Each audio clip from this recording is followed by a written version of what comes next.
Republican presidential candidate, Texas Congressman Ron Paul, joins me now from New Hampshire, where he is campaigning. Congressman Paul, welcome. Good to have you here today. Thank you, Martha. Good to be with you. You know, we take a look at the markets, just opened up, down about 100 points as we speak. We saw what happened yesterday. What do you think a president should do in this moment? Well, at this moment, you can't do things in one moment, but a plan or a program has to be to redirect the economy. We have to get rid of the conditions that created our monster of this recession that is ongoing. And that means you have to address regulatory policy, monetary policy, tax policy, deficits problems, and also to get back to normal, you have to liquidate debt. If an individual or a company or a country gets in debt over their head, they never get growth again until they deal with the debt, because the debt consumes a nation. Our productivity is down, but we have to worry about the debt. And just paying off the debt means the only way we can do that is just creation of new money. And this creates so many more new problems, and that's what we're facing today. Understood. And obviously you have a very different philosophy about how to tackle the economy, and you've been presenting that in a very complete way over the course of this campaign. But I guess what I meant when I said this moment, you know, there's a lot of talk about the president being on vacation, and should he come back? Should he make some kind of statement? So as president, you know, there are moments when the country gets unnerved. Do you believe that this is one of them? If you were in his shoes right now and you had already been implementing your own policies and there was, you know, a similar kind of time in the markets, do you think that a president should stand up and reassure the American people, come back from vacation, whatever the case may be?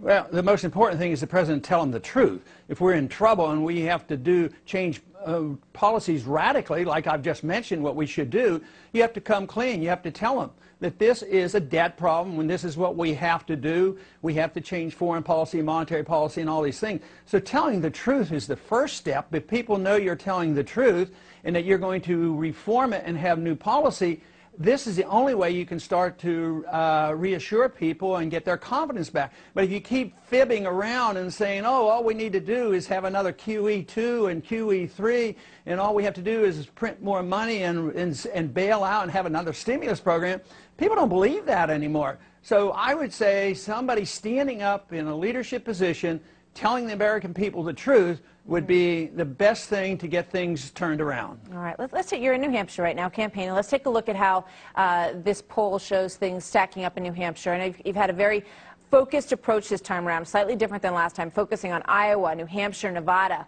in the early going. And you got Mitt Romney at 36% in New Hampshire, Rick Perry at 18%, you're at 14%, Michelle Bachmann at 10%. What do you think is working, you know, differently for you this time around in the campaign? How are you tackling New Hampshire? Well, because the more people are listening to the message that I've been delivering for many, many years and warning people about, and there's a dramatic change in our economy, and there's a dramatic change in the attitude of the American people. They're much more frightened, and they know that the same old answers aren't worth very much, and that's why they're listening to me on foreign policy, a good place to start with cutting massively the spending, and also looking at the monetary system. Those messages now are resonating with the American people, and that's why our campaign is growing. It's easier to raise money, more people are turning out, but it's, in a way, the events are driving this. They realize, even the people on the receiving end of the welfare system, whether it's the military-industrial complex or the poor, they know that we're broke. They know there's no money in the bank, and everybody's concerned. So they're very interested in another approach. And when I give an approach dealing with freedom and individual liberty and the Constitution and sound money, all of a sudden say, boy, that sounds good, and they're coming in droves to our campaign. All right, they're coming in droves. They've also been coming in droves over the past few days to Rick Perry's campaign. He's edging you out in that particular poll right now. What do you think about the emergence of Rick Perry, your fellow Texan, in this campaign so far? Ask me in 2 weeks. I mean, we don't know. This might be a flash. Who knows what it is? And you know, I don't think it's a surprise. Everybody knew he was coming in. He's governor of a big state, so he will, you know, get some credibility just for that. So there's many have entered this race, you know, over the past year. They come for a few months or so, and then they leave, and they get a lot of publicity. You think he's in this for just a short time? No, I'm saying that he may not, in 2 or 3 weeks, people will have asked him a lot more questions, Yeah. and his views will be more well known, and then you have to ask about, you know, the significance of his entering. For me, the significance is that he doesn't threaten my campaign, our campaign, because his views are more conventional, they're more status quo, they're more part of the whole system, so he doesn't talk about bringing troops home or any of these things. So Well, I think that, I think he will dilute the other votes in the opposition to our campaign. You say he's going to be asked a lot of questions, and I want to ask you about this because one question surfaced in the Austin Chronicle.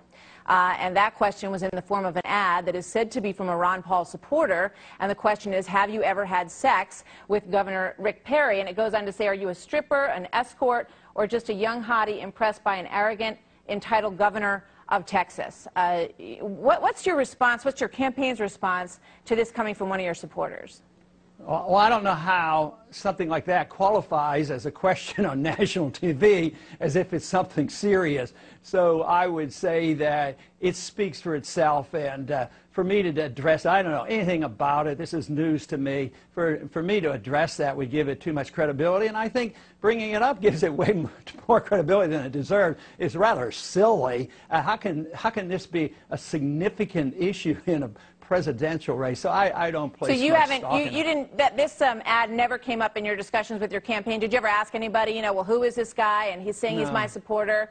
It never has been discussed among your campaign. No, insignificant, silly things. We don't waste a whole lot of time on things like that. What do you make of the sort of back and forth between the Perry folks and the Bush folks in your home state of Texas? Well, I think that is interesting because their political views are pretty close. So I didn't know a whole lot about that. I don't get into the intrigue of personalities. So I think it has political significance, but I don't know much about that. I didn't know that actually was going on. Well, so in terms of this ad, and I know you think it's no big deal, but before I let you go, would you encourage this person to stop saying that he's one of your supporters as he run, you know, in the framework of running this ad? Well, that would invite me to look at hundreds of thousands of people who say and do things and express themselves, that I have to monitor them and check out everything that's on the internet and decide.